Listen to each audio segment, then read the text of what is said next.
Hey, good morning, everybody. Good morning. So, Moss and Judy here to talk with you about making your relationships work. The program is Mondays with Moss. We do this mostly on Mondays rather than Tuesday, Wednesday, through Friday. That's why it's called Mondays with Moss. And last week we began an interesting new series on what do successful couples do differently than what unsuccessful couples do. Do you remember what we first talked about? The first habit that successful people do? No, remind me. Well, successful couples have better memories. Is that right? Okay. That was a joke. Actually, we talked about being judgmental. So unsuccessful couples are judgmental. They're always judging. You know, that's a what color are you wearing, or did you? How come you didn't get the air in the tires? You always see, it's like it's kind of nasty. It's being judgmental. It's not even being critical of the situation. I think judgmental has more to do with being judgmental about a person. Me. I think so. Of me. And it doesn't make you feel very good, does it? It makes me feel terrible. Yeah. It's not a good way to start my day. No, it doesn't. No. And when you look wonderful, Thank you. glad you're here. I'd much rather do this with you than without you. Oh, So thank you. that's nice. You're welcome. So there are two things in general that successful couples do that unsuccessful couples don't do. One is they handle misunderstandings and upsets differently. And number two, they're pretty regularly contributing to what we call the emotional bank account. I know what that is. What is it? Right.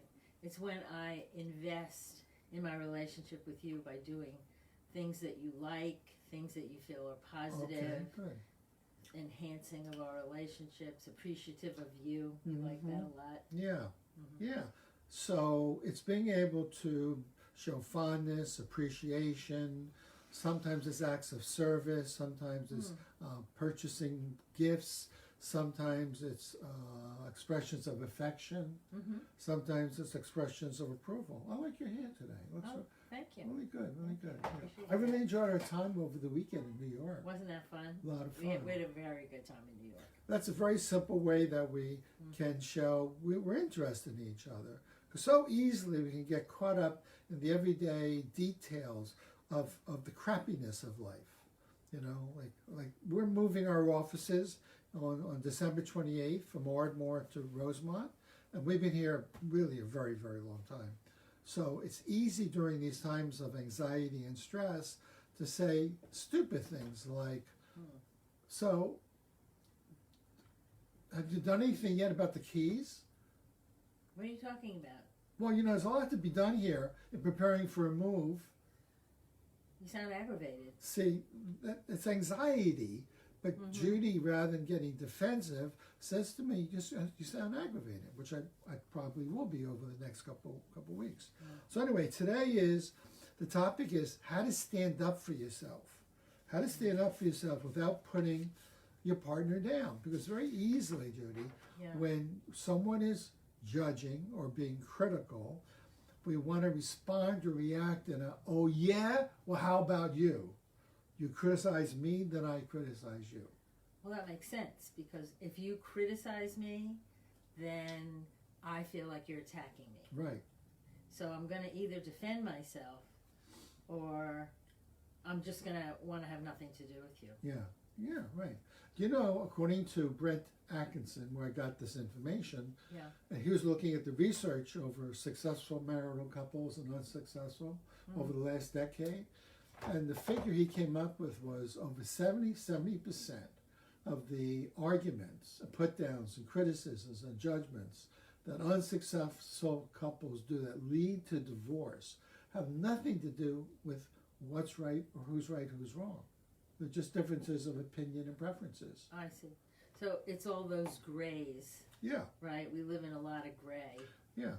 And that's uncomfortable, I think. Yeah, exactly. So rather than doing right, who's wrong, or a power struggle, you want to be able to stand up for yourself without putting the person down. So Judy and I thought we would demonstrate maybe might be small, but we think it's kind of a typical thing that happens.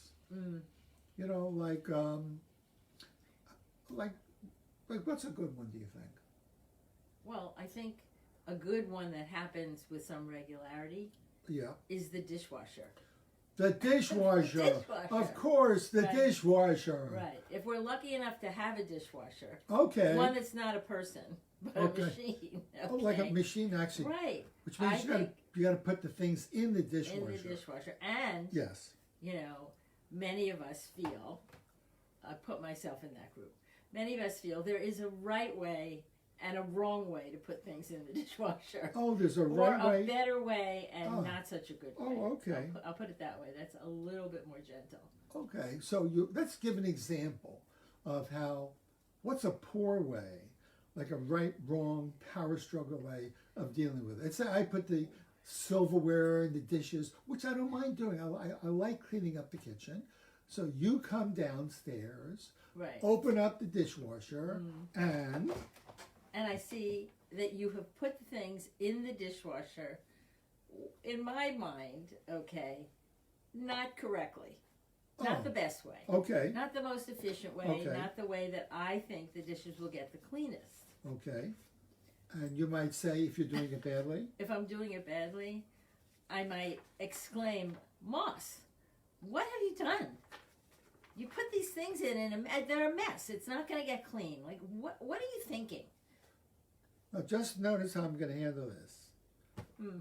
What are you talking about? You're always making a big deal out of like little petty stuff, chicken shit stuff. It's not little petty stuff. We use the dishes every day. If they're not properly cleaned, we're going to be using dirty dishes. You are Gross. so tight Gross. and so critical. Like what's with you? I mean, lighten up, lighten up. Pay attention. Pay attention. You talking to me? Pay attention. You're talking to me? I'm talking to you. You know, I just don't want to be with you right now. I'm gonna have a cup of coffee. So I walk In away. a dirty cup, probably. There we go. So that's not very good, is it? It's a small example, but it's the typical little stuff that kills relationships. All right. So let's try that again in a way that might be a better way where I could stand up for myself, but not put you down in response. Okay. Okay. Oh, so I start, right? Yeah, I open up the dishwasher, Right. and I see the incorrect way you have placed the dishes, Okay. and I'm like, oh my God, this is a mess. These dishes are never going to get clean. Oh, so this is a real mess to you? Well, it looks like a mess to me because I don't think they're properly placed. Oh, okay. So it sounds like you're upset because you have a particular way of putting in the dishes and the silverware, and you don't like the way I did it. Well, I do because, yes, that's right. I don't like the way you did it. Oh, okay. So you have a preferred way of doing it. I do. Okay. And you would like me to do it your way. I would love if you did it my way. All right. I'm open to looking at doing it. You And are? I'm open to it. Look, I'm not saying your way is the right way. Oh. But I would like to have a respect from you, but I just do it differently than you. Okay. I know this might be I'm gonna- hard. This might be hard Mm-hmm. because I can see it in This your is face. hard. Okay, so you might be a little more particular, a little Mhm. more aesthetically. It needs to look a certain way, and I'm more functional, and I can appreciate that. Like you're more detailed and organized, But my way is more kind of like slip and slide. It gets done. Okay. It does get done in some fashion. So I want you to know I'm willing to put some effort in. You are. At the same time, though, I'm requesting that if I don't do it exactly the way you like, rather than being critical or putting me down, even being judgmental, that you just appreciate that I have a different style than yours. You do, and I will. Oh, I will actually. I'm sorry that I was critical. Oh, okay. It was great that you put the dishes All right. in the dishwasher. Oh, to thank begin you. with. Thank you. I really appreciate that. Yeah. All right. Yeah. Good. All right. So, Judy, what did we do this time? How did I handle it this time that worked? Well, I think I started out a bit on the wrong track. But Okay. what I noticed that you did was you didn't get defensive with me. Right. You stayed pretty calm. Did not get defensive. Did not get defensive. And I think because you didn't get defensive, Right. I didn't get defensive. or pushy Okay. about how I like to do it. All right. So it sort of disarmed me, actually. Oh, isn't that great? Yeah. Isn't that great? Yeah. Yeah. It was. Yes, it was totally disarming. I did it quite well, And didn't you I? did it. Yeah. Yes, you did. Yeah, okay, good. Yeah. So you have a couple options here. You can either do it in what we think is a crappy way, which is get defensive, do a counter criticism. Oh yeah, you said about me? How about this about you? Mm-hmm. So now we're not just igniting the fire, but we're throwing gasoline on it. Because once you start doing criticism, counter criticism, counter criticism, counter criticism, you're really creating a bonfire. And you make a big deal out of nothing. You make an avalanche out of a snowball.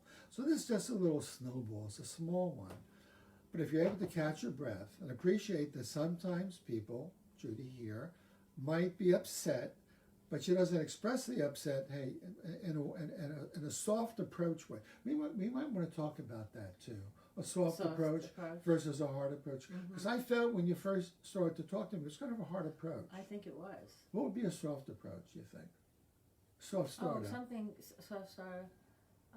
It would, first of all, if I had a little affection, if I called you honey. Oh. Right. Honey, I have something I want to talk to you about. Oh, what, sweetie? I want to talk to you about your approach to the dishwasher. My approach? Yes. My approach. As I walk towards the dishwasher, that kind of approach? Putting things in the dishwasher. Oh, putting things in the dishwasher. I mean, if you have a little sense of humor, if you use affectionate terms, and you mean them, I see. right? Not. You're not being sarcastic. Not sarcastic, but actually, right. That would help. I think it helps. Kind of smoothing the way. Yes. Smoothing the way. And then saying, appreciating that I might have a different style or approach than you, but you know that you get upset, irritated, bothered, because you tend to be more finicky, detailed, organized. Oh, gosh, I'm starting to go into kind of a passive aggressive. Notice where he's going. Oh, it's so easy to go. So easy to go there. Okay, that was good. Anything else you want to say about this topic? No, but I do think the soft startup is the way to go if you possibly can think of it. I also think just realizing something you said before, just realizing that most of the things that we differ on, all right, there is no clear right or wrong way or preferred way to do things, except in our minds we think there is. So putting the dishes and the silverware in the dishwasher in the so-called right way won't get you into heaven any faster than doing it in another way, which is a little more go with the flow. It might get you cleaner dishes. Oh, it might get you cleaner dishes. Okay, I'll go along with that. Okay. Okay, so that's our program for today. Again, the topic is, what do successful couples do differently than couples who really screw up their relationships?